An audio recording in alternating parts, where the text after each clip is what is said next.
Welcome to the Regular Joes podcast. I'm Dave Pisani. I'm Barry Kay. I'm Todd Pleasant. And I'm Brian Nix. Brian's in the house, or he's in his own house, but He's in a house. In a house. He's in the proverbial house. Exactly. It's your classic, if you know I'm on, the guy's at nothing. Yep. That's not true. We never have anything. Well, it's kind of true. Oh, okay. If you're not on and you're not bringing somebody with you, we got nothing. Okay, yeah. If it's not a Brian Knows a Guy episode. But we could just do these without even recording them and enjoy ourselves for 2 hours. So Yeah, we have been for the last half hour. So. So it's just we have to include you. You are loyal listeners, and we appreciate it. It's crazy that it's already December. Don't forget to make your list and check it twice. I think Hanukkah starts Friday, I believe. Hanukkah starts Friday, and Christmas is right around the corner. And if you haven't made your list, you are running out of time. So, thank God where's a good place for me to buy something for somebody? We're not there yet. We're not there? Okay. But we can hold be. that transition for like prompt 10 more minutes. 10 more minutes. It was right up. You guys threw that softball right up in front of me. Like, I know. We could do it. Why not? But we like them in the first 15 minutes. Because we're worried that people will stop listening after they hear the ad, because really that's all they tune in for. So we try to wait. Like, what was the name of that store again? Oh, got it. Good. I'm out. Yeah. Exactly. So let's talk some Godzilla first, because there's a bunch of Godzilla stuff going on. There is some good and some maybe not so good. I did see I think Barry or someone mentioned the trailer for Godzilla. It's not how would you pronounce that title? I'm going to pronounce it Godzilla X Kong, the New Empire, because why would you put an X in between the words Godzilla and Kong? It's like so we had Batman v Superman, like it was a lawsuit, and then we did somebody versus somebody, and now it's X. It's like, is that we had Godzilla? Is that like but is that like a? It was it Godzilla versus Kong was the last one? I think it was. We'll look that up. But now it's a trailer, so there's no spoilers. But it sounds like they're teaming up. Did you see the trailer? At least they're The going jogging trailer looks together. like the worst piece of shit Godzilla movie I've ever seen. They may not be teaming up, but it looks like they jogged together at one point. So it was Godzilla versus Kong. Now it's Godzilla X Kong. But no, they are definitely teaming up. He's like, at one point they're like, Kong can't handle this on his own. They're like, well, he won't be alone. And then here comes Barbie Godzilla. What happens what's when up with one the Titan pink is fire? kicked out by his wife and he moves in with another? Exactly. The pink fire was ridiculous. The Godzilla with the mech hand was ridiculous. No, that was Kong with the mech hand. With the mech hand, like it just everything about it looked. I don't know. The thing with these, the bar is so low. As long as there's big giant things smashing things, how bad could it be? But they spend $150 to $180 million making these things, and it's like, I bet they didn't. Oh boy, the numbers for the most recent ones have been 150 to 170 on the budgets. So I don't know what they're going to spend on this one, but I enjoy a good fight between two titans. I have no problem with that. Like you're describing, Dave, this looks terrible. Like a trailer, the first trailer for something is supposed to get you excited about it. I was laughing during this trailer, and that's not supposed to happen. It's not a comedy. At least I don't think it's a comedy. Well, I guess we'll see. It may have devolved to that point. I mean, we've seen some really silly shit in Godzilla movies over the year, but yeah. I didn't love the last one, and I did not like them fighting. I want Godzilla to be a good guy. As much as he smashes Tokyo, there were those things where Godzilla would, the old Toho ones where he would help out. Wasn't he a good guy in the recent one? He came. Yeah, the city got smashed, but he'd wipe out the two bad guys. Yeah. I think ultimately he destroys some stuff, but is a good-ish guy. The problem is he has to get to where he has to get to, and unfortunately, there's usually stuff in his way that he has to destroy to get there. They should just make stuff bigger so he doesn't crush it. I will say I am still old school, and I like Godzilla as a threat, as a large, threatening, I don't say bad guy, but he's a force of nature. I've always looked at Kong as the misunderstood good guy. And I don't think Kong and Godzilla belong in the same. no, I universe. don't. They don't. But I'm saying there's two different kind of things there, and the stretches that they go through to make Godzilla a good guy at times. But I like Godzilla being the good guy, and then like Ghidorah being the and that's bad what guy. it is. It's the enemy of my enemy is my friend kind of thing. But it's like Mothra is always good. Mothra's always good, but you just flattened all these buildings. Undoubtedly, you crushed all these people, and like now they're cheering for him, and it's like, okay. Now, Anyway, but so there's Godzilla this. X-Con. There's also Godzilla Minus One. That's Remember that? Todd saw that one saw without that. spoilers. One of you fill us because I don't know if or when I'll see. I mean, I'll see it, but I Okay. don't know when. So I'm not going to say anything you're not going to see in a trailer. This takes place right after World War II. Okay. Oh, And so it's set in Japan immediately post World War II, actually in the closing days of World War II through 1947. It's fantastic. It's so one of the. it's like a prequel to the original. Then I think it's out of continuity because it's really the first Godzilla attack and the first. I think that they've said it's like a retelling of the Godzilla. Kind of, Like exactly. they've rebooted it, but I've heard fabulous things about it. It's beautifully made. It's the first Godzilla story I've ever seen where I care about the people after I see the monster. You know, normally it's like, okay, the people are just the vehicle to get you there. And then it's like, oh, there he is. And we, whatever.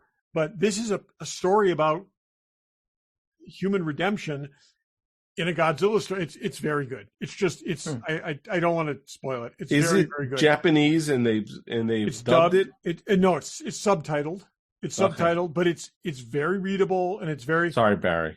I know that means I have to work. Okay. It's not. It's like I said, it's an excellent film. They said it has a $15 million budget. And you know what? I find that astonishing because this thing is a period piece, and everything is correct. Okay, all the cars are correct. The buildings are correct. I just read a headline, so I could be wrong. No, I'm just saying. No, it is. That's what I looked up.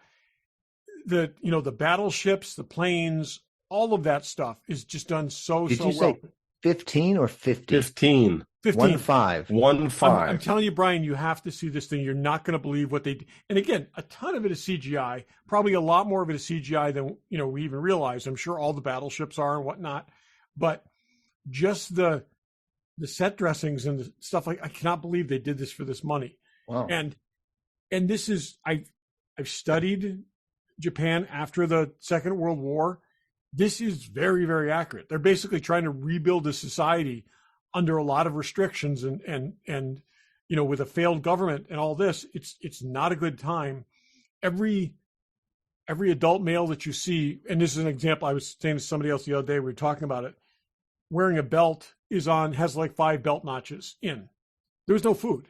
I mean, it was just a really rough time, but they captured this perfectly. And you had all these people with many people with a lot of education doing really menial jobs. It was just a broken country, and this is, a part of the story. And like I said, you really should see it. They just extended the theatrical run of it. That's what I it was was received so well. This made last weekend. This made the most money in the U.S. of any live action Japanese film ever. There's been animated film openings that did better than this, but nothing live action has ever done this well, and it's just continuing to make money. It's almost $30 million worldwide right now. I've heard it's really good and good enough that it'll make me watch a movie with subtitles, which I don't like to do. And I tell you, the story is so engaging. The characters are done really, really well.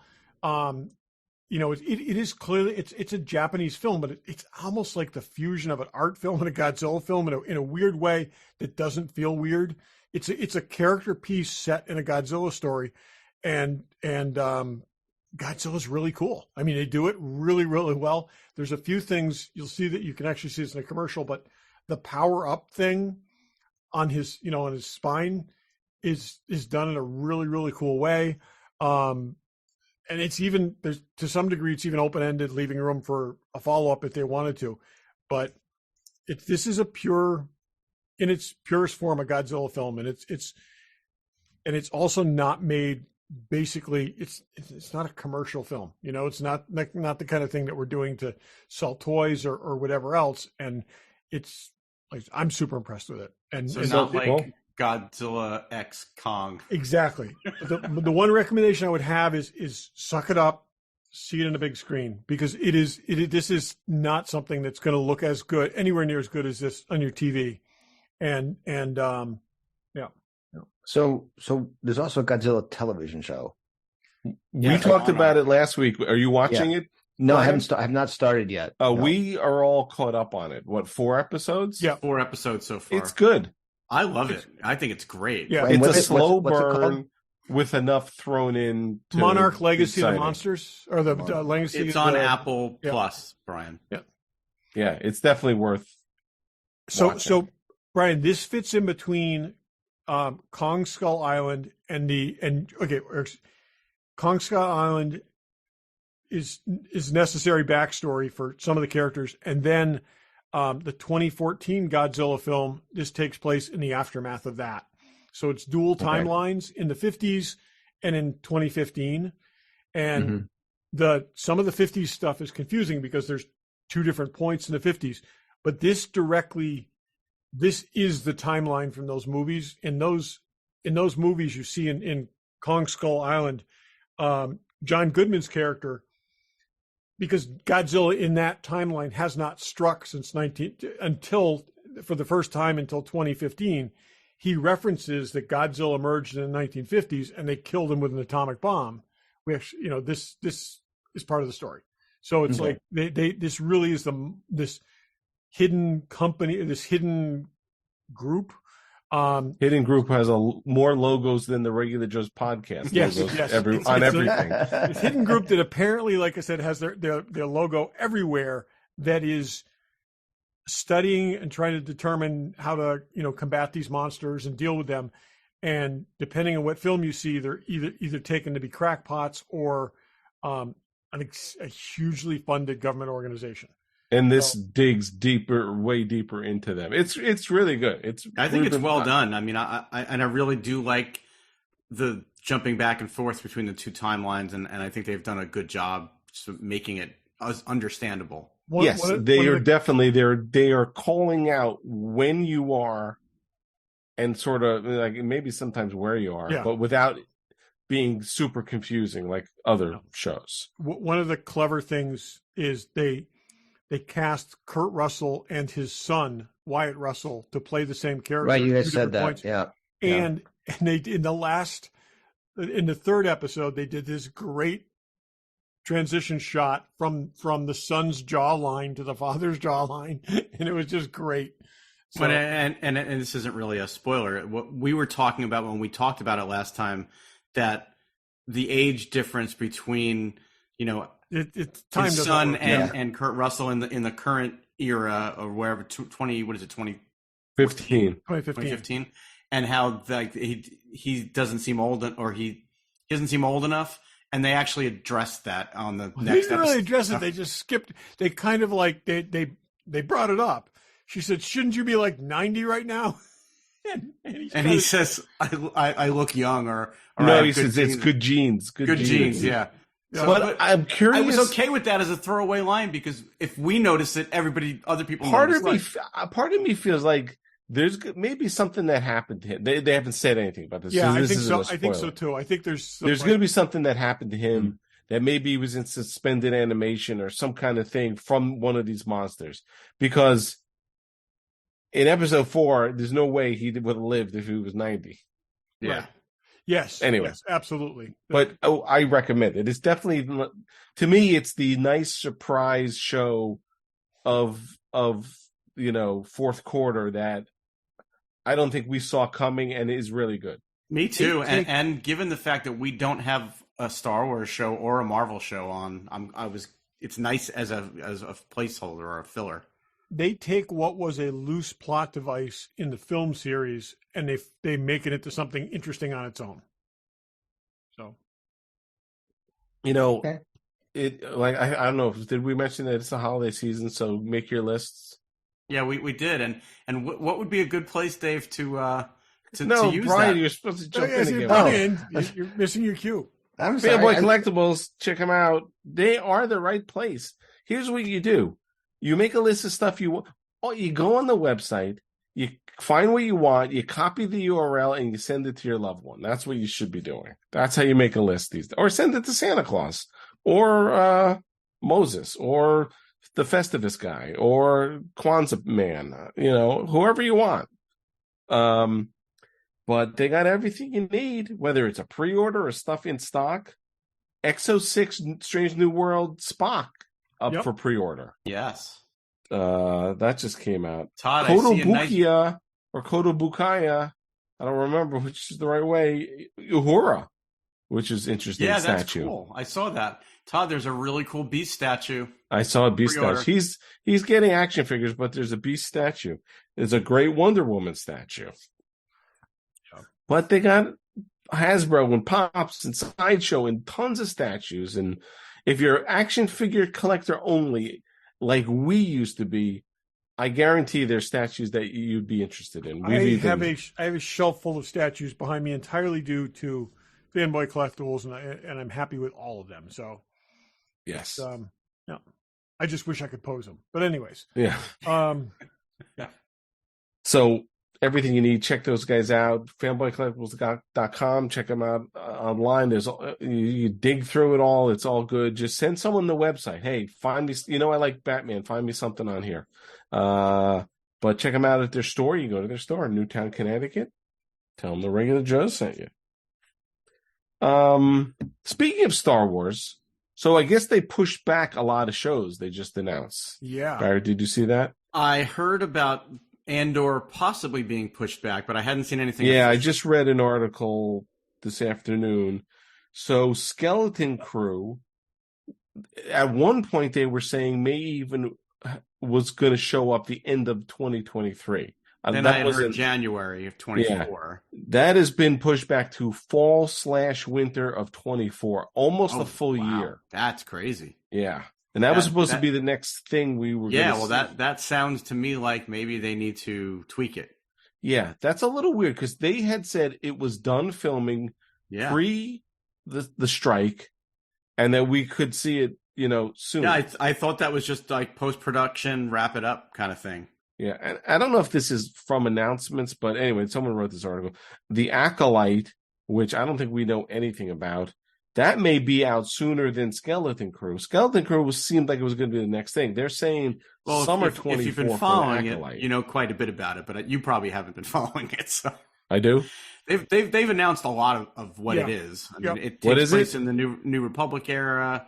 This is the one with the Wookiee Jedi, where you've probably seen pictures. Oh, I wonder if they put something that's not in the timeline out first, because they got to really map out this. Maybe they're tweaking what, because Skeleton Crew. There were rumors that Skeleton Crew somehow ties into Ahsoka, and then that's all in the same timeline, and then that would potentially lead to whatever is next, which they haven't really announced in that era yet. They haven't said that we're getting another season of Mando. Also, yeah. Go ahead. If you got more info. Andor supposedly not till 25, season 2 of Andor. And even they didn't really, they said there's no announcement of Mando, and that's probably 25 also. And they still haven't officially announced Ahsoka season 2. We don't know if we're getting one or not, even though Ahsoka is stranded in another universe. So we can't, that's obviously has to get resolved. But that potentially gets resolved in Skeleton Crew. No, that perfectly explains why she's not in the first 3 movies. Because she's in another universe. But she's too big of a character to sideline. It's a big universe. She could have been busy. Why isn't she not in the last 3 movies? Well, because they were made in the 70s. I don't know if you realize that. No. The Ahsoka takes place. Well, I'm a little lost here. Ahsoka takes place the same time as Mando. So it's after After so Jedi, but before starting 7 years after the Right, but theoretically, Jedi. she would still be alive 30 yes. years Why is later. she not in? Oh, no, you're Force saying Awakens? Why is she not in you're the Force Awakens? Yeah, in the sequels. because as was said, not everyone in the universe stands at the same bus stop. It's just Right. although it seems that way. Well, she's off with the space whales right now, so she's pretty far away. But this all sounds like we're not going to have new Star Wars for at least a year. That's what it sounds like. Well, no, 6 months to a year. Yeah. Interesting. Yeah, it's Let me touch on. You done with Star Wars? I'm gonna touch on TV. Well, let me just ask: is there something Marvel coming soon, or is that all on hold too? Well, Not I think hold. they're going to drop all the episodes of, was it Echo? Echo, Just that's dropping right. them all, right? In the garbage. They were dropping them, I think. yeah. Yeah, I It's a messy time right now. it is. Yep. It's the difficult sophomore album, right? The second album is always tough. Oh, I think we're beyond that though. I think we're I think we're in the comeback tour. I think right we're now. in the we're in the second comeback tour that nobody's where- really sure whether it's going to sell or not. They have not been able to put together a group of people that are anywhere as interesting as the 18 that we're in. Yep. It's like 4 of the original band members are dead. You And have there's a rights to Filipino you have guy rights to the who's the name, lead singer. and the lead is senile. It's like That's where Foreigner, we are who right was now. doing their farewell tour without a single original member in the band. Is that true? Yes. What? Are you kidding me? Hey, to that end, they are making Spinal Tap too. So Hooray. Yep. So Now, just to jump. Sorry, yeah, Barry. I'm sure you followed the Final Kiss tour stuff. Yes. I would have liked to have been there. I was a little disappointed they have some like avatars or something that nobody cares about. They did not deviate from their set list by even one speck for the last batch of show. Like it was the same show they've been doing That we the saw. last 4 years. yeah. The only thing though that I'm sorry we missed out on, apparently if you were at, I don't know if it was just the last show or the last 2 shows, as you left the arena, they handed out gold plated tickets. Not everyone got them though. There's a lot Yeah. of talk about that. And but- they're selling for like $800 on eBay already. yeah. Wow. But anyway, hopefully they stay out of it. You did your tour. I don't think they'll go back as a band, but I don't think we'll ever see the end of Paul and Gene doing something until one of them is gone. really, I feel like they won't be on tour. Anyway, if you've never seen a Kiss show in your life, you owe it to yourself. Well, now you'll be able to keep seeing them though, No, because you they're going can't. to do this Avatar. That's so show. stupid. You could they could set up residence in Las Vegas or do a Broadway run, right? That's not touring. But so for anybody that didn't see it, apparently they worked with ILM to scan themselves, and like ABBA did a few years ago, they're talking about putting out a touring show that is their music with avatars of them on stage playing it somehow. Like Who would 3D. pay money? But ABBA did do that. It's actually the same company doing it. Yeah. Who would pay money to see that? Hey, there's Beatlemania. I paid The money to Kiss see Army. that. I don't know, man. I don't know. But I had hoped for their final couple shows, maybe they would have changed up the set list at least. They've been literally doing the same show for 4 or 5 years. Yeah. Well, we saw it then. So We did see it, yeah. anyway, Brian, you've been trying to tell us something I just better. want to touch on TV real quick. Have you guys seen the Harrison Ford documentary? Harrison Ford and Indiana Not yet. Jones? Not yet. I heard I it's wanna really see good. that. Really good. Really good. They touch on all the movies and he's interviewed quite a bit. Oh, And- good. And That's on and Disney he- Plus. Yeah, and he's very upbeat. Yeah, on Disney Plus. It's really good. he's upbeat. Yeah, he is. So he's an Avatar. They've all- they've Right. They completely did scan replaced him for the now. last movie, so maybe it's not really Harrison Ford. Watching For All Mankind, little disappointed. It's I've seen 4 episodes, and I'm it's, one behind. How many are there? They're desperately missing a goal. Every season's had a very focused goal, and this has none. So it's Well, soap they opera-y touched on kind the of goal stuff. in the first episode, but then they haven't really gone back to it. So Yeah. Okay, that's what a bit of a disappointment. storyline could you lose entirely and not care about? The new guy and his yes, pirate empire. New guy's going to be a big thing. He is. He's the second lead in this season. Yeah. Okay, his So- story bores me. I agree on that, but it's got to go somewhere because It's going. there's nothing else His new is going on. somewhere. Okay. I'm not saying it's a good or bad thing, but there's no way that guy, when you see the credits, is Joel Kinnaman, and then it's that dude, whatever I'm his at name least is. happy that Margot's storyline seems to have picked up some steam because I was like, all right, enough with this, but there's something. Yeah, to it's this. going. That's someplace. a little drawn out. It's very drawn out. Yeah. And yeah. But at least it's going somewhere now. Yeah. I felt like it wasn't up until this point. But I'm all caught up. It sounds like you guys are an episode behind. Yeah. So, And, but it's good. It's still good. It's not. If it doesn't always need to move at the same slow pace. It should. Not that there's not interesting things, but I don't feel like we're moving this story far along. No, and it's funny because I think it was last season we complained that nothing would happen in an episode, and then in the last minute and a half something would happen, and at least it's not exactly like that this season. It seems, but it's interesting. I think like a season one of Monarch, you're building the world. It's okay to do that. You're in season 4. You got to give us a little more. Yeah, but you're doing those big. They are doing time jumps every single time, so you've got to reset the stage. Yeah, and that's part of what's taking time, but I don't know. They got to reset it in a way that's interesting. Yeah. I don't know. They've got good writers. I'm hoping it'll pay off. Yeah. And just the last thing, I saw the Marvels. I liked it as much as you guys did. I think it's getting a really bad rap. Ms. Marvel was great. This went right into it. I really enjoyed it. I still haven't had a chance to see it at this point. I guess I'm going to have to watch it on Disney Plus when it shows up. But yeah, Bob Iger saying it failed because it didn't have studio oversight. Like, dude, get over yourself. So, and that's the thing. It's like maybe if he's talking about how much money it costs, I could agree because it was a very expensive film. He did spend a lot of money on it, and maybe that's what his thing is. But it made, well under half of what they paid for it. So that can't be, they weren't going to make it for half of what they paid for it. I think it's a very good film. I like I said, I enjoy.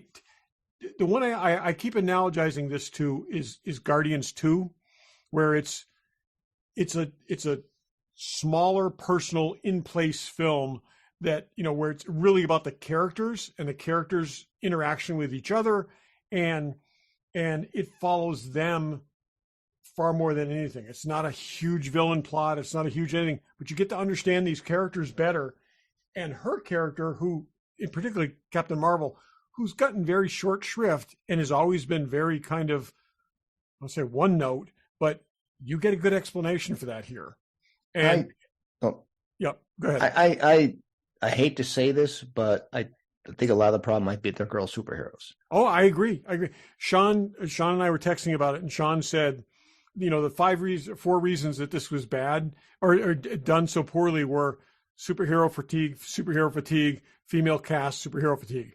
Okay. Yeah. And it's, I get the superhero fatigue. I don't get the female superheroes. I mean, unless it's all like freaking Trump fans. You guys saw this. But look at how well Barbie did. And I know that's not a superhero thing, but movies with a female lead and like strong female presence, like they can do really well this year. I wonder what the box office. Do you think the box office for Barbie was like people bringing their little daughters or kids to it? It was people seeing it multiple times. I saw it and I thought it was just nothing special. Okay, so here's the audience for Barbie Explained. Okay, every young girl in America within a certain age span, much larger than any other toy, was exposed to Barbie, and then they were told they were too old for it.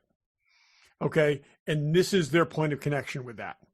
And so they had this huge, absolutely huge built-in audience of women across like a 40-year spectrum that could relate to this movie in some way. And that's what they tapped into. It was brilliant. I mean, comparatively, G.I. Joe is like a 20-year window. Okay, they had this huge market, and they marketed it correctly. They tapped into it correctly. And there's a nostalgia factor in there that they just caught and ran with. And, I went into it very open minded. I thought it was gonna be fun. It wasn't even fun. Well, I'm with you. I had heard everybody raved about it. And I watched it. And I'm like, it was okay. I have sat at a lunch table with women of from 55 to 30 who thought this was an absolute blast, and they loved every second. Really? I guess it was not made for us, boys. Pam thought the same. She liked it less Maria than I didn't did. love it either. Yeah. See, and maybe they should have gone with their friends instead of you. But it's they were talking about, and they absolutely loved it. I still have not seen it. But I think, like I said, I think that's what the appeal to it is that on some level, most American women have some connection to Barbie. And they handled it well. And Barbie itself is an absurd product. I mean, this toy that they claim teaches empowerment that can't actually stand up. So they cover that. That was some of the funny stuff. That's what I'm saying. It's like they owned it. They really did. And so good on them. They did really, really well with it.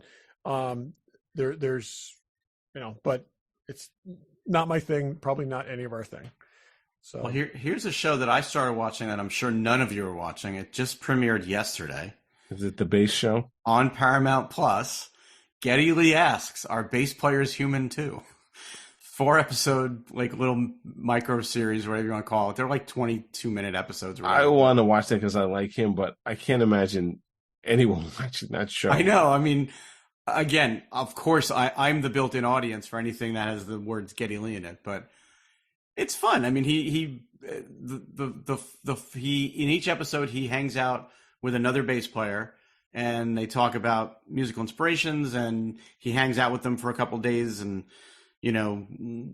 lives their life for a little bit. So the first episode was Les Claypool from Primus, and he lives on a ranch and he's got a big excavator, and Geddy Lee's driving the excavator and whatever. And the next episode was Robert Trujillo, I think his name is, from Metallica, and he hangs out with him in Southern California and eats tacos and whatever. So it's fun, and they're very quick, 20-something minute episodes. Yeah, so I want to watch it because I like Geddy. I think he's clever. Definitely worth watching. And then the other thing that I'm watching that I'm sure none of you are watching on Netflix, Squid Game: The Challenge. It's the game show version of Squid Game. I was wondering. I saw a commercial for that. I was trying to figure out what that was. Yeah, basically it's a complete inversion of the whole Squid Game idea, right? I mean, it's making this a commercialized thing, and they take some of the drama out of it from the dramatic part of it, but it's almost all the same challenges with a few new ones thrown in. They start with 450 people and they narrowed it down. Now they're down to 3 people. What Netflix did, which infuriated me, but I think was actually kind of genius, they dropped the first 4 episodes. Then they dropped the first 5 episodes, then they dropped the next 4, and they held the finale.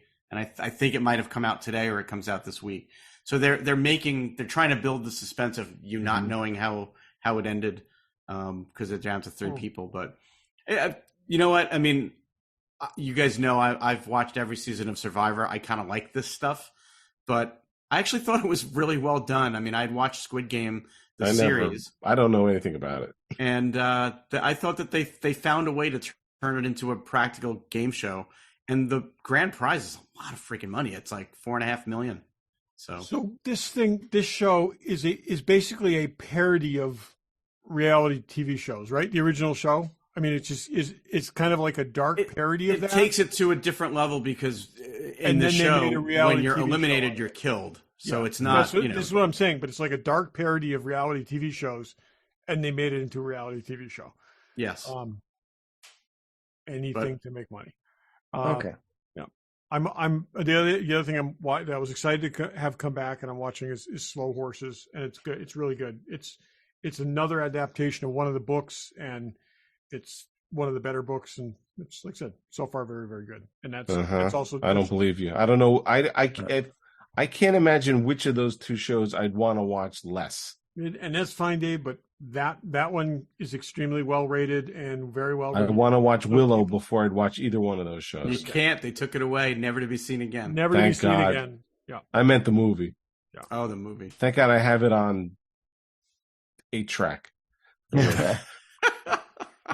Brian, weren't you in Ticonderoga recently? I was in Shatner Ticonderoga visit? recently. I had a incredible. I went for 4 days. Shatner weekend in Ticonderoga. Starting with after I built James his back computer. My friend Dave and I said, "Well, why don't we fix the transporter so it actually works?" I don't mean transports people. So let me just ask you: when you say fixed, did it work at one point and it stopped working, or did you? No, the transporter is always. What you really mean is enhance the transporter. Enhance the transporter. And right. let's just for those people who Ticonderoga is the Star Trek set tour experience up in Ticonderoga, New York. That the perfectly accurately rebuilt sets we've talked about a bunch of times. If you have to go, and then so they have a transporter. They have a transporter room that's been static. Static. It's just lights are on, right? Uh-huh. And when the transporter transports, the lights flash back and forth and they fade in and out, and that makes the noise and all that stuff. Yeah. So we spent a few weeks trying to figure out how to do that. They want to use all LED lights because incandescents are so hot.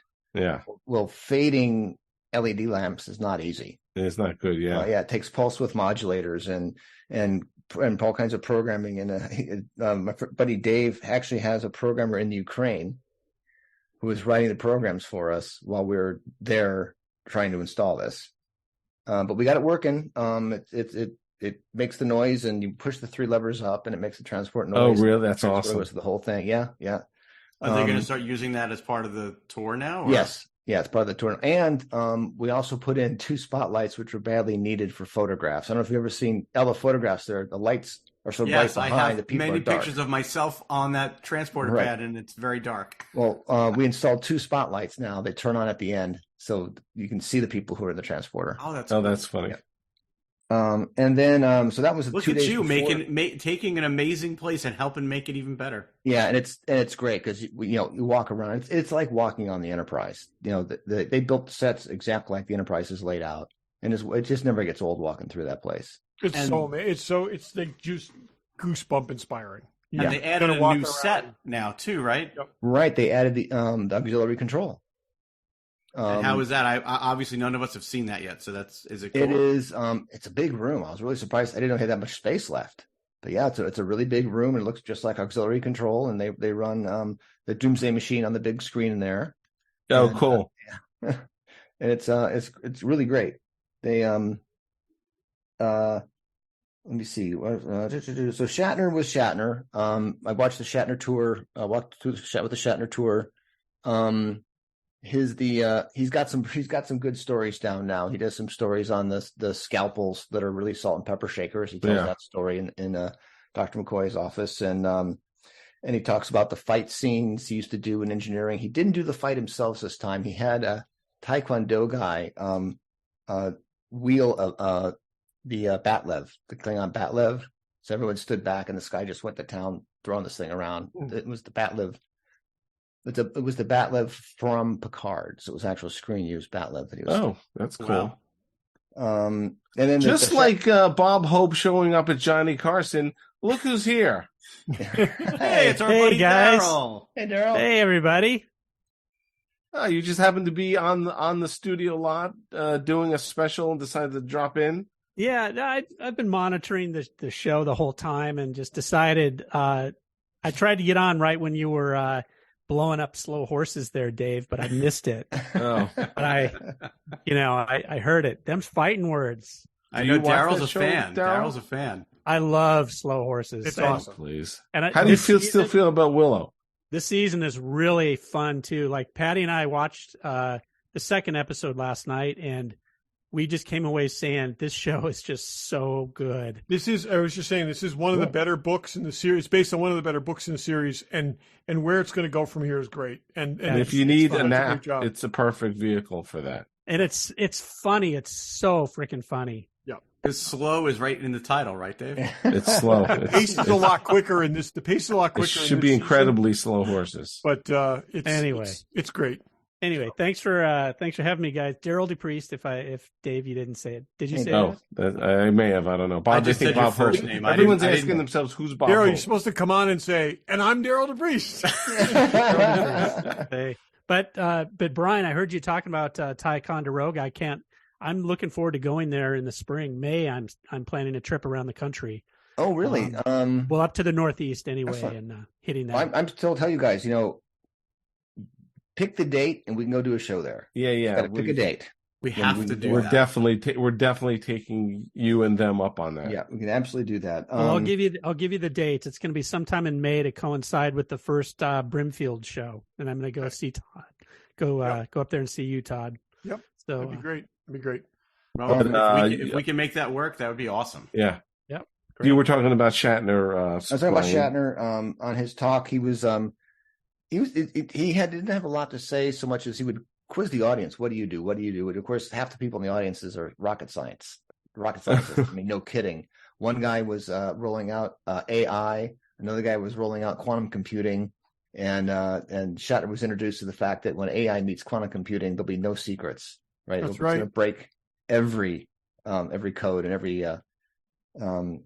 So he was really surprised by that and stunned by that. And he talked about his space flight and how bummed he was about what we're doing to the Earth. And by complete happenstance, thanks to my friend Darren Dockerman, I ended up having dinner with David Gerald. Oh, nice. Oh, great. Yeah, really interesting guy. He was there like at the huckster table selling copies of his books. Yeah, we had met him at we met him at one Mission Star Trek. Yeah, we did. Mission New York. Star Trek. That's nice, right. Brief interview with him, and he was terrific. And we got to get him to do a tour because this guy has got a mind. He remembers everything from the show. And he would tell he followed along on the Shatner tour, and he would throw a few morsels here and there. But having dinner with him, boy, does he not like Gene Roddenberry. Yeah, we got that too. We got that sense just talking to him for a few minutes. Yeah. Well, if you read the Star Trek history book that we all read, okay, he was one of the people that Roddenberry did pitch me your idea, and then he changed like 3 elements of it, and went ahead and put his name on it, and then got him to come back for Next Generation, and then just was really he wrote the Bible for the Next Generation. Yeah, was it just intent on picking every idea out of his head because of his enthusiasm, and paying him for as little as he possibly could. Right down to like writer credits and things that if you could pay less if you were a consultant versus a credit, had a writing credit and stuff like this, and it was very petty. So. Brian, I just had a thought because you mentioned David Gerald, and obviously we know he wrote the Trouble with Tribbles episode. The set in that episode where the Tribbles all fall down on Kirk, they don't have that built. Well, that's on K7. That wasn't in the Enterprise. It's not in the Enterprise. Oh, that's right. That's because it was on K7. Yeah. Because I was just thinking that would be a fun little experience there if they had that and they could dump Tribbles on you. And you that would be cool. Like a ball pit, like a ball pit full of Tribbles. Yeah, totally. Yeah. That would be awesome. A ball pit. Yeah, give that one to Cauley and tell him it's free. I give him that idea for free. I'll do that. The problem is once you drop fabric things on Star Trek fans, they smell like Star Trek fans for quite a while. So that's a good point.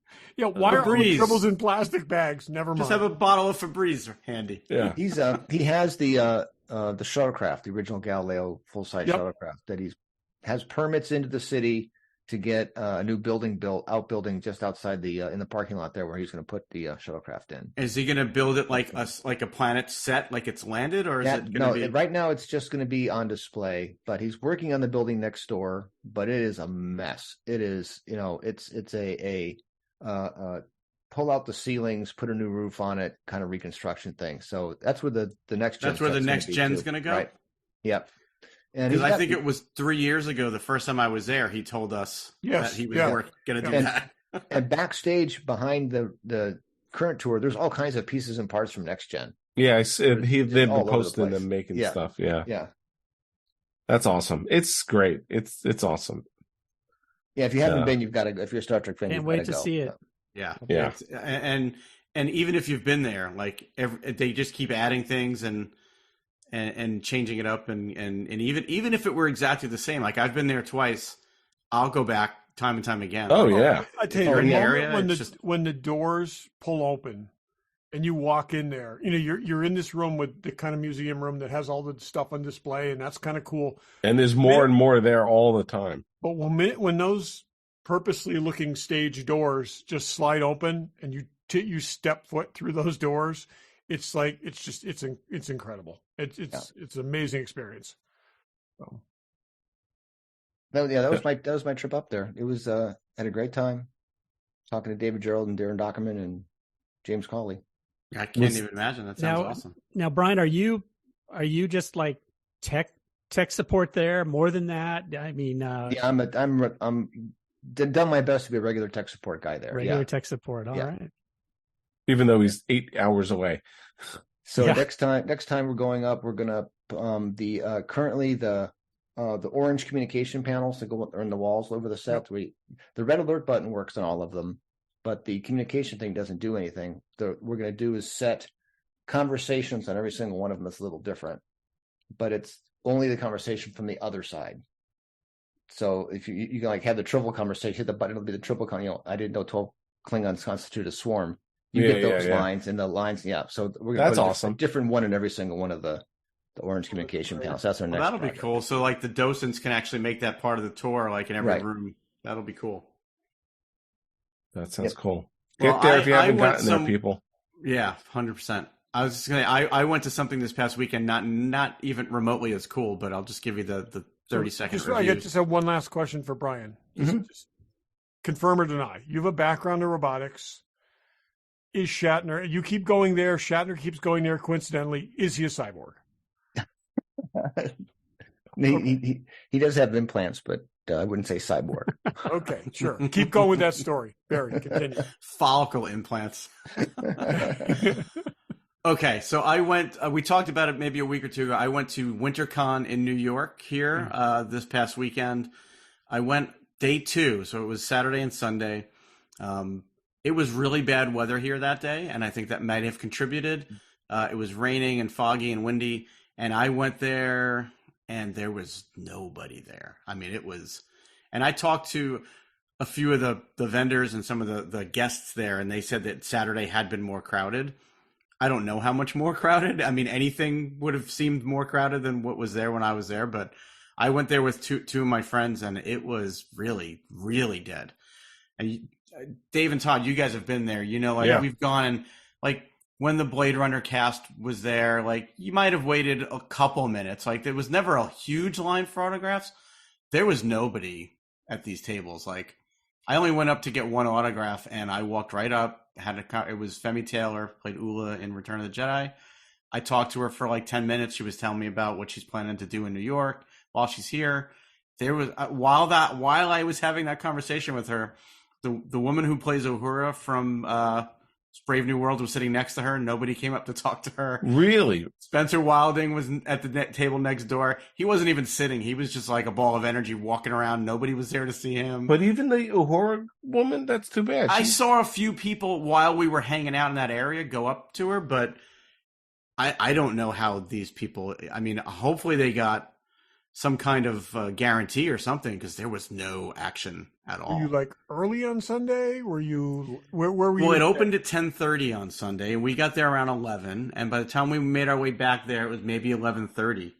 So, okay, wow. So they should, if someone was committing to go, they should have been there at that point. That's interesting. And we left. We were only. I mean, as you guys know, you could do that show in 15 minutes if you really power through. We took our time. We were there for a little over an hour. So we were leaving at around 12:30, and if it was going to be crowded, it would have been crowded by then. I mean, Todd, you and I were in the room in Rhode Island on the last day on Sunday. That didn't look crowded to me. Like many of those stars had nobody at their booths. They didn't. But I'll tell you, Derryl, when we went the last time, there were consistently like 6 to 8 people in each one of these lines, which meant you waited 5 minutes. Okay, it was really, really quick. But for that to be nobody, I mean, that's, but there was always 6 to 8 people. And Yeah. so like, I decided there, okay, I'll get Rutger Hauer's signature because it didn't take Dave long. And it was quick. And where is the show, Barry?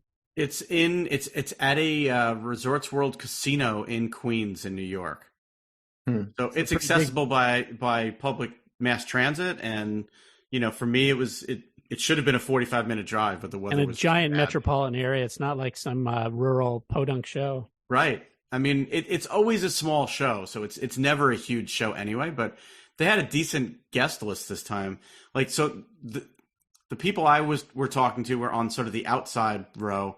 Then there was a middle section where they had the Galaxy Quest cast and a few other people, the Lex cast. I walked down that row. There was nobody there. Wow, no, that's too bad. I felt bad. Yeah, and then I was talking to some of the vendors, and they said Saturday had been more crowded, but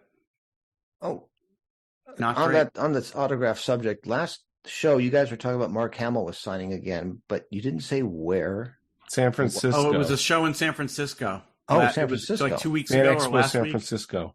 Oh, okay. And what was he charging? I believe it was somewhere in the $500 range. Was it that much? I think so. 3 something is what I thought. It was like $3.99 or something like that. Wow.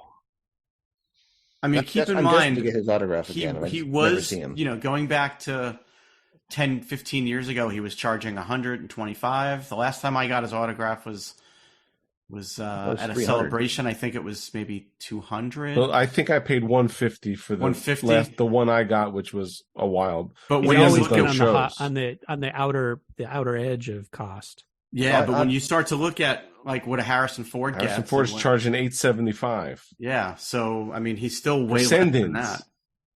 All right, so I got to put you guys on alert for when if you hear Mark Hamill's going to be signing, I need to know about it. And if you hear Keir Delay is going to be signing, I need to hear about it because I keep seeing posts. Oh, I got Keir Delay's autograph 2 weeks ago. It's like, where was he? I haven't seen him anywhere. He was at some little convention about a month and a half ago that I didn't find out about till 2 weeks too late. This is the first time Mark Hamill's quick. Yeah, I know. Yeah, this is the first time Mark Hamill's done it in about 3 or 4 years. But hopefully, I mean, from all reports of people that went and all the pictures that I saw, because a lot of people did photo ops with him, he was in good spirits. He was joking around. He was posing in wacky poses with people. I mean, obviously they were getting their money's worth, but hopefully he had a good enough experience that he'll continue to do them now. Yeah, because he took a long break. Yeah, I was looking to see the prices, but they don't have them anymore. But it was somewhere between $350 and $500. I know that's a big gap, but I think it was closer to $400 or $500. It's high, but not in the scheme of things. Well, when you look at what some of the Marvel actors are charging, like considering he's freaking Luke Skywalker, it's not that far off. And Ewan McGregor was at the same show too. Yes, that would have been a great show. What a show! Ewan only charged like $200, I think, maybe $250, which is pretty good. So last weekend, I got to go to the Uvar Hazy backstage tour. That must have been amazing. It was amazing. Hey, if you guys don't know, it's the annex of the National Air and Space Museum out by Dulles Airport, and it's awesome. It's the greatest museum I've ever been to. Yeah, we went like 6 months ago, or no, maybe a year ago.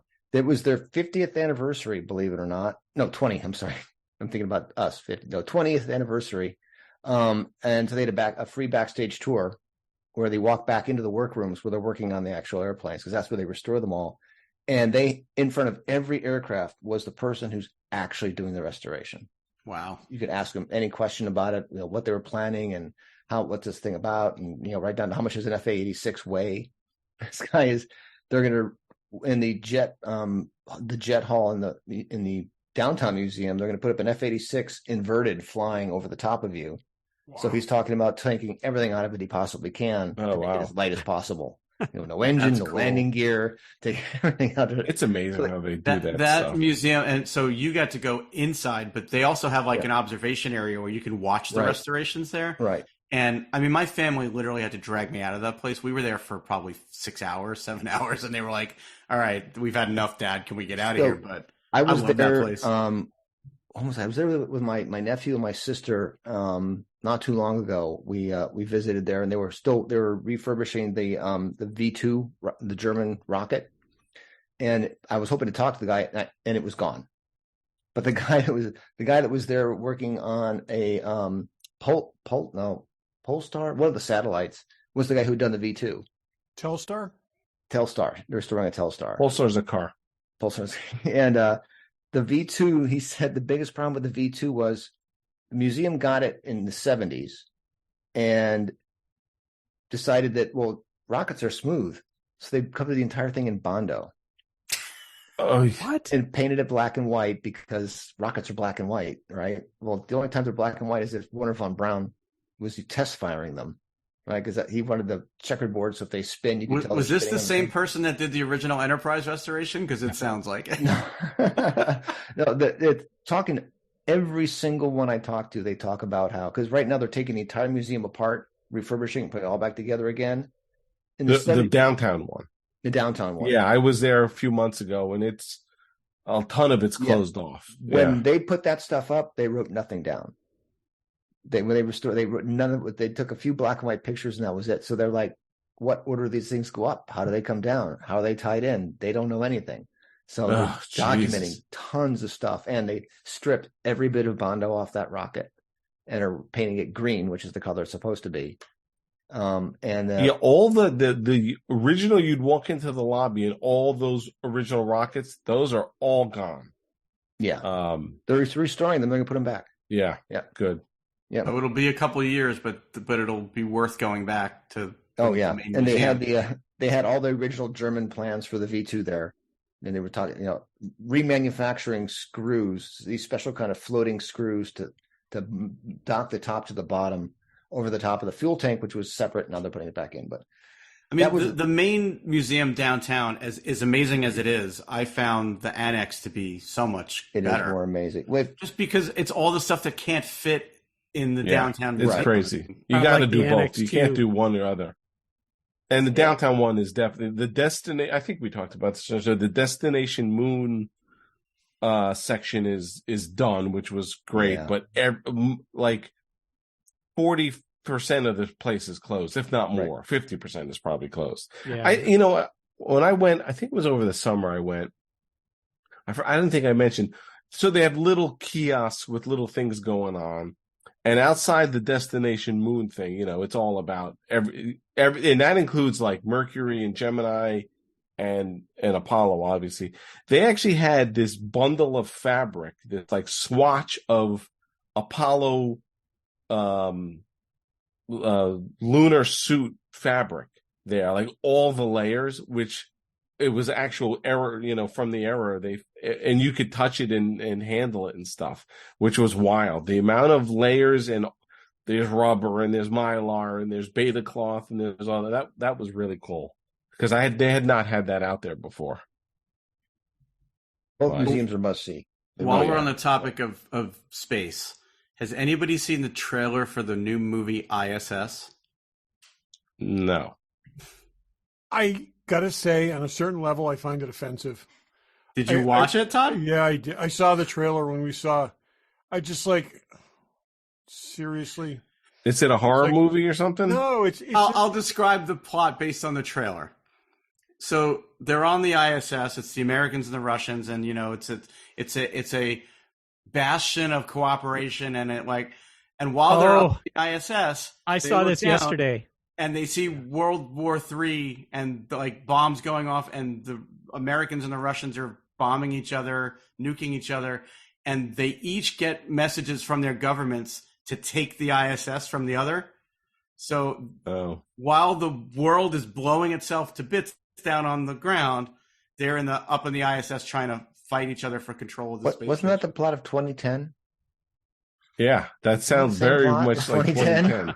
Also, I don't remember 2010. Me and Brian are the only ones who liked 2010. I've never seen 2010 because I couldn't finish 2001. Sorry, 2010 is better than 2000. Daryl, and for entertainment engagement, 2010 is better than 2001. It's a different kind of film. Yeah. I like that. But Barry, I went to see Godzilla yesterday, and I saw that trailer.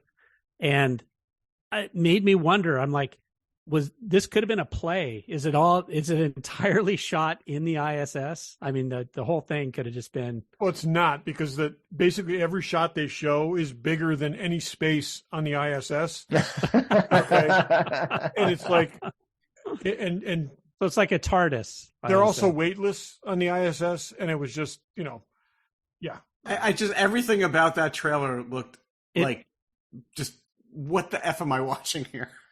Yeah, this isn't the Tom Cruise one, because he wants to film a. It's not the Tom space. Cruise one. No. You can take, For All Mankind and fictionalize a potential past, whatever.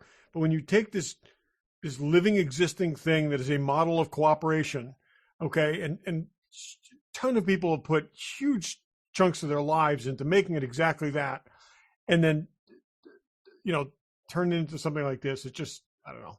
Dave, maybe the most offensive part of the trailer is throughout the entire trailer, they're playing Winds of Change by the Scorpions. Oh, Jesus. It's just so bad. Really slow? Yeah. It's like, this was the best you could do. Next one there's going to be a serial it's killer. probably some cheesy. Is anyone in it? No, the effects actually. I mean, the visuals didn't look bad. Is it the same guy who made Independence Day? It sounds like his kind of movie. Roland Emmerich? That's Roland Emmerich. Yeah. Did any of you guys ever see Apollo 18? No, I sounded Okay. horrible. This makes me think of that. It's a horror movie. Yeah. Yeah. Anyway, let's. Daryl, why don't you we mentioned go? Godzilla. Did you see Godzilla Minus One? I did. What did you think? You're a little I late. really for that enjoyed it. segment, You but should go have been ahead, let here us know. 40 minutes ago. Yeah. Oh, did you guys talk about it? I really did, liked it. I thought it was very different. I loved the human aspect of the stories, and it was very gritty. I'd never seen anything that visualized like Japan after World War II. So after the Tokyo fire bombings, that was Yes. interesting. Yeah. So The thing that blows me away, as we said earlier, is they made this movie for $15 million. It's unfathomable when you see what's on screen. So no, this is I the had second no time idea. saying, see this film. There you go. 2 of 5 thumbs up, just because the other 3 haven't seen it I haven't yet. seen it yet. Yeah. Daryl, would you agree it's definitely something you want to see on a big screen? In the box. You definitely want to see it on a big screen. Okay, great. Barry's laughing. No, I'm no, laughing. he's laughing because I was trying to get to what's Dave's in the been box. inserting what's in the box, trying to get us to get only the next segment. So only Todd and I have seen it Yes. so far? Yeah. Okay, great. I want to see it. I'm definitely even willing recommend to it. read in a movie to go see it. So Yeah. So, Dave, what's in the box? Oh, I'll go first. And thank you, Brian, because I have to show you a picture of my what's in the box. And this is Brian's fault. So everyone go to the RJ5 text chain, and that is what's in the box. Well, I'll describe it for the viewers I was or going to the say, listeners. So there we go. Ooh, Brian had a couple of weeks ago shown a poster that he had framed of one of, I didn't even know, we like so many of the same things, but we've never discussed Robinson Crusoe on Mars, as we've talked about in this show many times, one of my favorites. And he had this great sort of half poster, I guess, right? It's a half sheet. Half sheet, yep. Which is like 28 by 22. And I had not seen that one before. So he had gotten it as a gift and had it framed. So I went in search of one and bought it, and then bought a frame for it. So it's I'll put it up on Instagram, but it's a poster of from Robinson Crusoe on Mars. And I took really your nice inspiration Mm-hmm. and I double matted it, where the inside mat is this sort of burnt red that matches the red in the background of the thing. Cool. So thank It you looks like for it's in your really good inspiration. condition, Dave. Yeah. The condition in the frame looks great. It's rough. It's a 50-year-old poster. Yeah. It's more 49-year-old poster. So, but it displays well. The white is pretty white, but this is not on poster material, right? I mean, it's on this heavyweight sort of matte paper, right? Right. There's some classes of poster that the oversized 30 by 40s are off on poster board and they're rolled. And sometimes these half sheets are on poster board and they're rolled. and they hang out really good, and they hold the color really well. I mean, Yeah, it almost, you know what it reminds me of, Derryl, is your Disney silk screens. It's got that kind of quality to it because it's that kind of matte paper. It's definitely twice the thickness of a modern movie poster, I would say. And it definitely feels, it's got that lithograph look. It's vibrant. Yeah, the colors are vibrant. Yeah, it's great. I love. I've never seen this movie. I know I've said that to you before, but I love how it says in the bottom corner, this film is scientifically authentic. It's not, but that's okay. They can make claims like that. Well, you know nothing about science. It's as authentic as it could be in 1964. I did go buy a DVD, but it's stuck in the queue of a lot of movies I have to watch. But I bought it based on your recommendation. Oh, okay. So, I bought the Criterion Collection. I think VHS and DVD of it. So I don't know. It's one of those things that I just love. I mean, is it great? If somebody rips the DVD and gives me the file, I will watch it. You can come to my theater and watch it. All right. Challenge accepted. You know, Brian, once they actually I don't know if you have ever went to Alamo Drafthouse. That's the place I go to see all the movies. The Alamo Drafthouse, that's not super close, but we go to. They show all these oddball movies, and one Saturday night, like 2 years ago, they had Robinson Crusoe on Mars, and I'm like, we're going, and it was us, me, Mark, and Pam, and 3 other people in the big theater too, which was awesome. Yeah, awesome. I love it. So anyway, thank you, Brian. And I'll ask you, what's in the box? So, as like I mentioned on the show, I won an item in the Greg Jean auction, and it came, and here it is. Oh, that's awesome! Amazing. It is an original Forbidden Planet uniform. Yep, and it is in perfect condition. Like it came off the set yesterday. It's amazing how good it comes with. It almost looks like a replica because it's so clean. Yeah, that is so cool. Yeah, and even the pants are perfect too. That came with it as well. Congrats. What are you going to do? How are you going to display it? Oh, I'm going to put it on a mannequin next to my Robbie. Yeah. Oh, obviously. Yeah. Okay, great. Yeah, great. Unbelievable. Did you try cleaning the shirts? Not yet. No, not yet. We'll have to talk about that. I have one right here. This is my brother. So the worst part is that's from a hanger. It's a rust stain from the metal hanger. What a waste! Is that terrible? Of course, it's on the inside of the collar. Does it bleed through? A little bit on the back. But it might clean up enough that if it's on a mannequin, you couldn't tell because it's on the inside. Yeah, there's got good the patches on it and everything. You can get good rust removing solutions that work really well. I use them for G.I. Joe clothes all the time. Yeah. Okay. Yeah, and it shouldn't harm the color, the integrity of the color. Yeah. Cool. That's awesome. One of those might be in Dave's future for the. Well, congrats! That was a huge buy on that Forbidden Planet outfit. That was an awesome purchase. It was. You really picked your target. Super happy and with nailed that. it. Yeah, that's great. So, let's Todd, what's in the box? I was going to say I had nothing. I was going to claim that I was really good, and I'm buying nothing for myself because it's December, and that's what we're supposed to do. I did buy myself a brand new monitor last week. I got myself an LG Ultra Gear 32-inch monitor. That's what I bought you. Oh, Christmas! I bought you one too.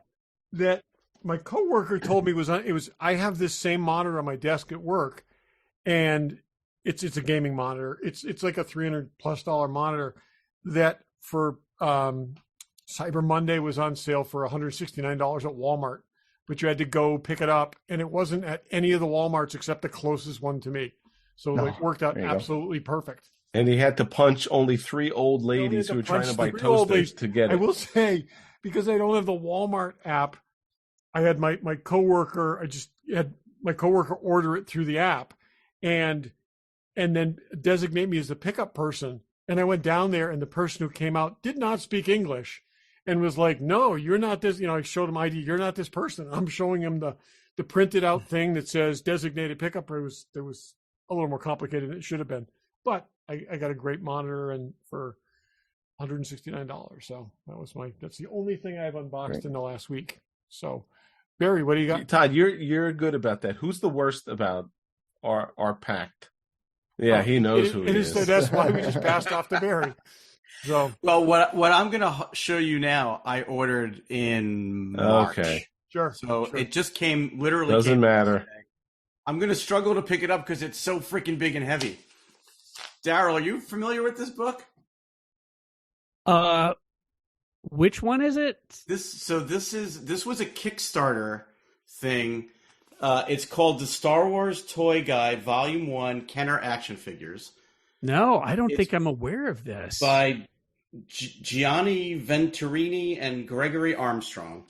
Huh. They did a Kickstarter and sold out and shipped the books, and so many people didn't get it that they did a second print run. I got this in the second print run. I didn't even hear about that. This is now the definitive book on vintage Star Wars action figures, American, like U.S. It doesn't go into other countries and whatever, but I'm going to have to get that. You're probably familiar with the Kellerman book, right? Yeah, I have the Kellerman archives. This takes that to a whole other level. Wow. It looks like it's like a big leather bound. Oh my God, it's enormous. It's that's incredible. Huge. It looks like Jesus. It's like let's see a page or two. Yeah. It's got every card back. It's got every figure, every accessory. Let me try to find a better page. Oh my gosh. So Barry, send me the info on that. I will. I think the second run is also sold out, but Ooh. They'll probably do another run because, I mean, it's an expensive book. I think it was about $150, but it's like the Bible for vintage Star Wars toys now. They're doing a volume 2, which is going to be vehicles, playsets, and creatures. Incredible. I've got a couple books on the way, but I don't think I ordered that one. What's really interesting is it's got 2 quotes on the back of it. The first one is, I've seen a lot of Star Wars collecting books, but this one sets the high bar on content, depth, quality, and design. That's from Gus Lopez. Yeah. And then it says the most impressive self-published Star Wars book ever made, Steve Sansweet.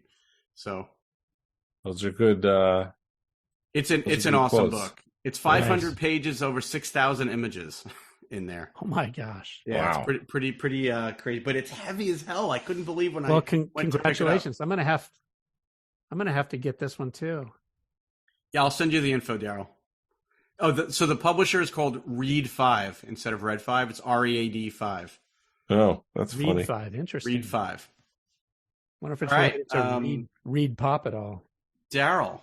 Yes. What's in the box. So 2 things, quick. So one, I also bought some things from the Greg Jean auction. I bought on the 3rd day, the trading card day. I got a couple of sets of trading cards, a Voyage into Space one, and then another You'll Die Laughing one. The interesting thing about both the sets of trading cards I got, they were advertised as being totally complete and mint. The condition was excellent, but they were not complete. The people at Heritage did not check these trading card sets over for completeness, and it was just random, I guess, that both of mine were incomplete. I had to chase Heritage many times, and this I'll go on air here and say I've been very disappointed with Heritage in the past for their customer support, and I was again disappointed by their customer support. They eventually did make it right. I went on eBay to find cards of commensurate quality. Cost about $50 to replace them. I had to chase them down with multiple phone calls and emails, but they finally did refund me $50. So I went out and purchased the cards off eBay. So they kind of made it right. But it made me wonder, it's like, I don't think they checked all those trading cards because it's kind of a pain in the butt to do that.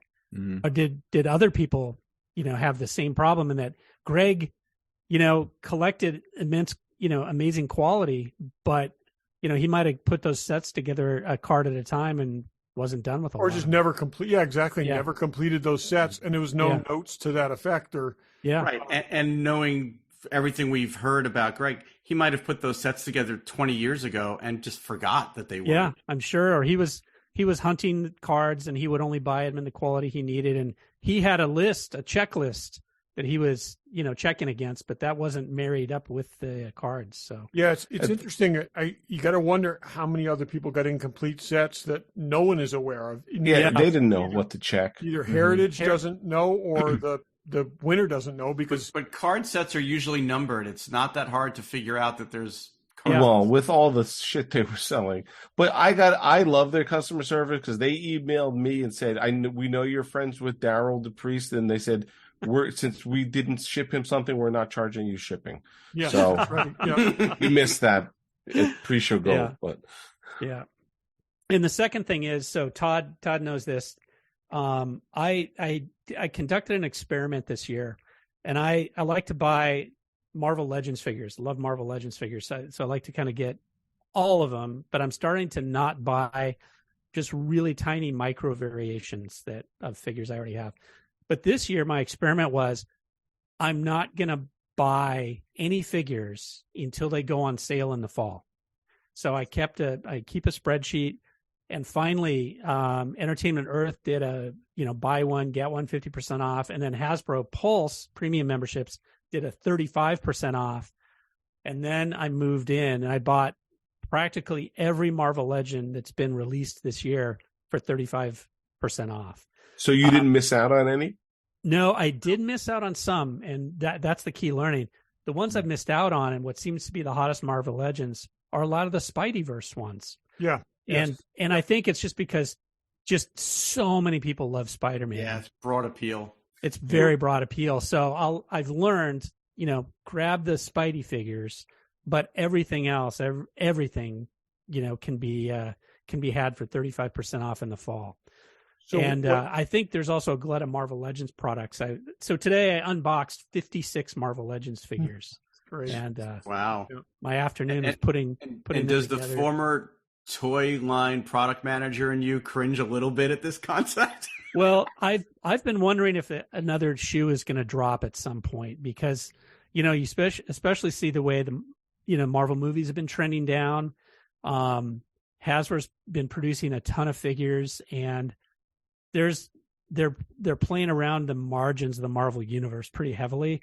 So you just wonder when people are just going to be going, I've had enough, and the prices just keep going up, Barry. So when is the bubble going to burst? Is there like a total count? I mean, they've been making Marvel Legend figures for a long time. How many unique figures are there?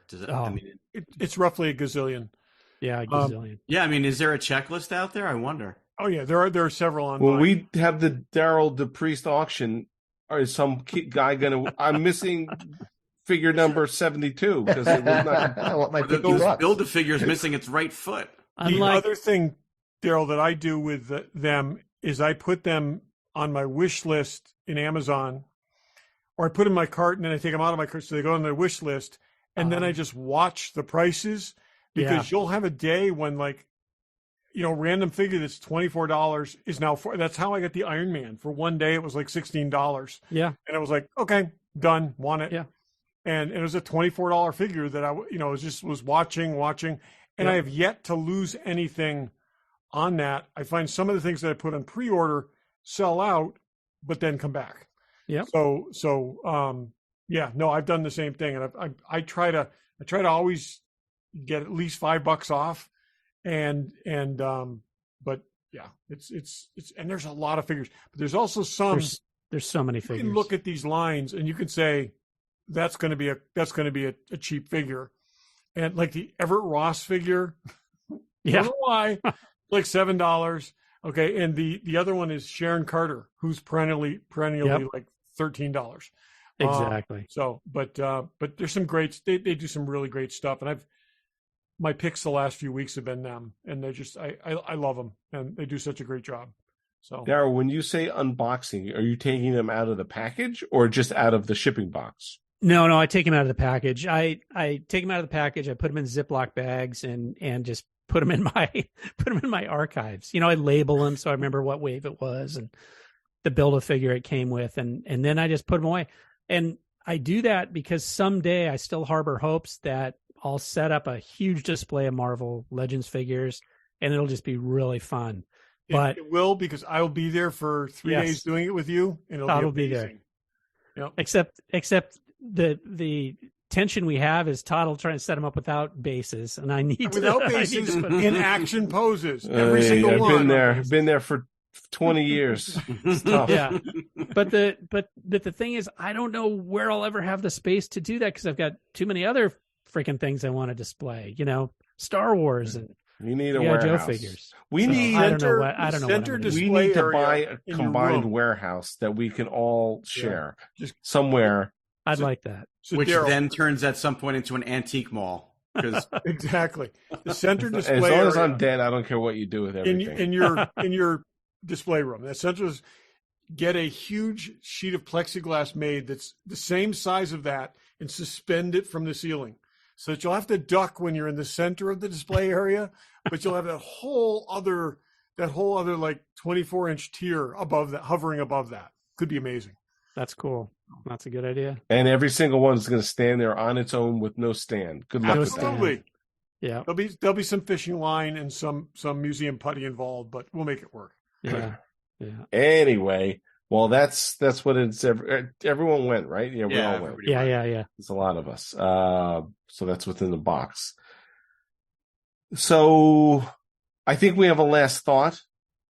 Yeah, I think we should mention. Yeah, go ahead. So Barry Norman has Lear, the last thought.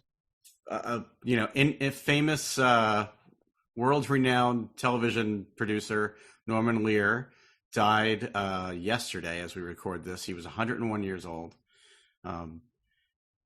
Like so many shows, all so the many of the shows groundbreaking from our television. childhoods and from and not so much the Saturday morning shows as much as it's really these are like the evening sitcom, like All in the Family, Sanford and Son, Good Times, Jeffersons, One Day at a Time. Different This guy shows. essentially invented the spinoff. He invented the spinoff and really perfected the sitcom format. Yeah. Yep. Yeah. So And yeah, he was- 101. I It's a mean, good run. And he was active up until very recently. Like Yeah. he was doing shows and interviews when he was 100. So Yeah. So That's a good run, man. that's a good run, and Yeah, he's good a run. name that Good legacy. he hasn't. He actually still, I think, produced the remake of One Day at a Time. But his stuff is predominantly 70s, 80s, and still so renowned because they really redefined television, a lot of that stuff. So Iconic, stuff. lots of iconic characters that changed a lot, that pushed a lot of boundaries. Yeah. Between Archie Bunker and Maude and all those things. There were a lot of they changed a lot of things. So And he was really, I mean, at a time where this wasn't so commonplace, he was making shows about different cultures, different ethnicities. Like he was not just making a bunch of shows about rich white people. but again, not doing easy, comfortable stuff either. I mean, he, like I said, it was one of his television programs was the first show to address abortion. Yep. It was some very, very tough stuff in there, and he did it in a very, very clever, thoughtful way, and had a huge impact on the culture. Norman Lear. So Yep. rest in peace. Yes. So thank you all, and we're all heading into the holidays. Don't forget your buddies at Fanboy when you need to buy something. Next week we'll all be back because we don't know what we're doing now. Do a show. That's right. Guarantee you we'll do a show. Yep. And thanks for listening. Thanks for listening. Thanks for listening. Thanks for listening. Thanks for listening.